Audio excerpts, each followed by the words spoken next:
بسم الله الرحمن الرحيم ألم نشرح لك صدرك ووضعنا عنك وزرك الذي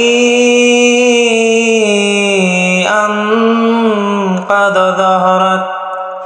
ورفعنا لك ذكرك فإن مع العسر يسرا إن مع العسر يسرا فإذا فرغت فانصب وإلى ربك فارغب صدق الله العظيم.